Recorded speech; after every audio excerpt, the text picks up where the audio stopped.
大家好，我是饭团，欢迎回到我的频道。今天我们来做一道很有意思的菜——瀑布土豆泥。瀑布土豆泥原名阿里古，是源自法国南部地区的一道特色配菜。在柔软细腻的土豆泥中加入大量当地特产的奶酪，赋予土豆泥柔滑的口感和绝佳的延展性，形成了独一无二的瀑布般柔软丝滑的土豆泥。今天我们要做的土豆泥是我自己的改良版，加入了拉丝的效果，用的是马苏里拉、瑞士奶酪和我自己非常喜欢的 Parmigiano Reggiano 意大利产帕玛森干酪。这3种奶酪中，马苏里拉是唯一一个没有经过熟成的奶酪，它极佳的延展性来自于制作过程中的反复揉制。牛奶中的酪蛋白包裹着脂肪形成的小胶团，在酶的作用下分离出来，形成白色的固体凝块。随后在反复揉制的过程中，凝块里多余的水分被挤出，酪蛋白分子之间逐渐形成了交连的网状结构，相互连在一起，这才使得马苏里拉融化后依然丝丝相连。这里我用的是这种最普通的已经爆成丝的马苏里拉奶酪，也就是 low moisture mozzarella。和新鲜的马苏里拉相比，它的含水量更低，同时加工过程中多了一步拉伸延展的工艺，因此拉丝的效果更好。而奶香浓郁的瑞士奶酪和意产帕玛森干酪的加入，则是为了让土豆泥的味道更丰富。这2种奶酪经历了不同微生物作用下的发酵，奶酪中的蛋白质被降解成了具有鲜味的氨基酸，而微生物的代谢则帮助产生了更多的风味物质。尤其是 Parmigiano Reggiano， 这是一种只出产于意大利北部、有着严格生产标准的硬质奶酪，长达2年的熟成期给了微生物更多的时间，也使得更复杂的风味转化得以发生，让成品奶酪的味道格外鲜美独特。介绍完这3种奶酪，我们就可以开始啦，还是先把菜谱写好。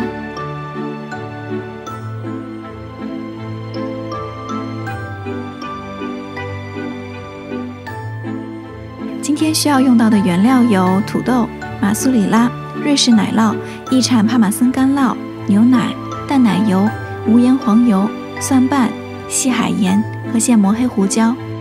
这里的土豆我用的是肉质金黄、表皮光滑的 Yukon Gold 金色土豆，这种土豆淀粉含量高，口感软糯又略带一点蜡质，煮制的过程中不会吸收太多的水分，所以很适合用来做土豆泥。大家如果买不到这种土豆，可以换成其他淀粉含量比较高的品种，比如常常用来做薯条、个头很大的 russet。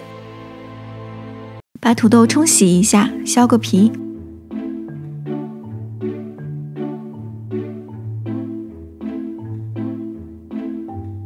然后切成边长2厘米左右、大小均匀的小块，这样煮的时候所有土豆都能差不多时间熟。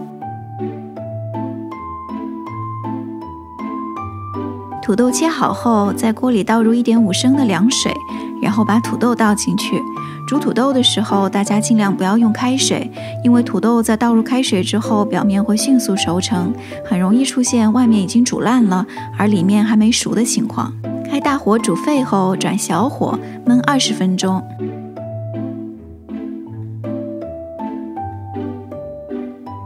这会儿我们刚好可以把块状的奶酪爆成丝，大家可以尽量爆得细一些，这样待会儿拌入土豆泥的时候更容易融化。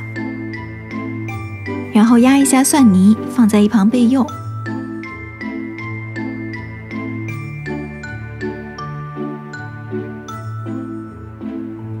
到时间后，拿一根筷子戳一戳土豆，如果可以轻松地穿过，那就说明土豆已经煮好，可以关火了。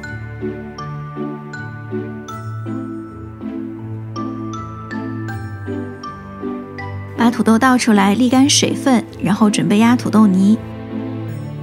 想要把瀑布土豆泥的流动感呈现出来，就需要把土豆压得细腻一些，所以我用的是这个压土豆泥的小工具，叫 Potato Ricer。用它压出来的土豆泥细腻而蓬松，口感很好。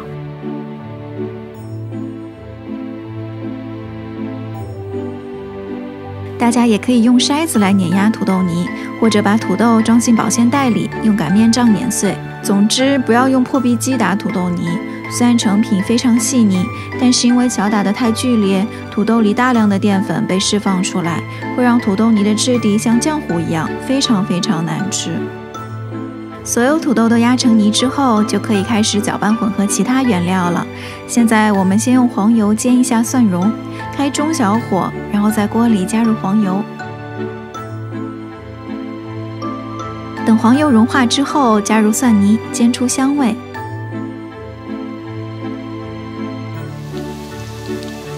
然后把牛奶和淡奶油倒进锅里，加入盐和黑胡椒调味。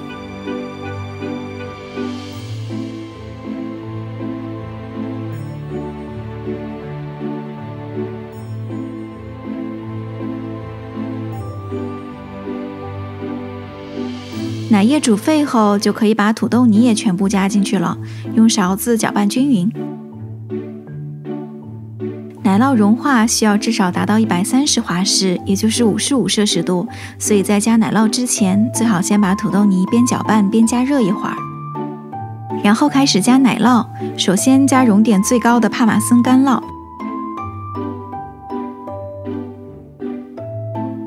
搅拌融合之后，再分次加入瑞士奶酪和马苏里拉。每次拌入新的奶酪后，可以让土豆泥加热一会儿，让奶酪有时间融化，然后再继续搅拌。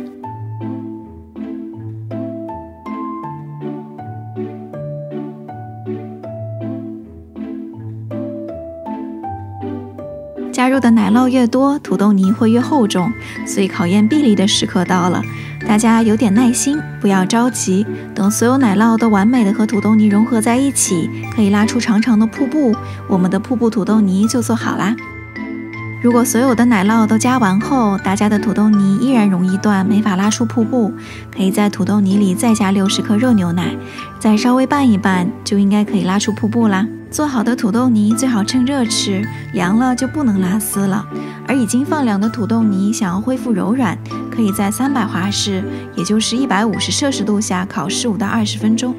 喜欢这道瀑布土豆泥的小伙伴们，记得给我点赞、留言、关注我呀！我们下期见。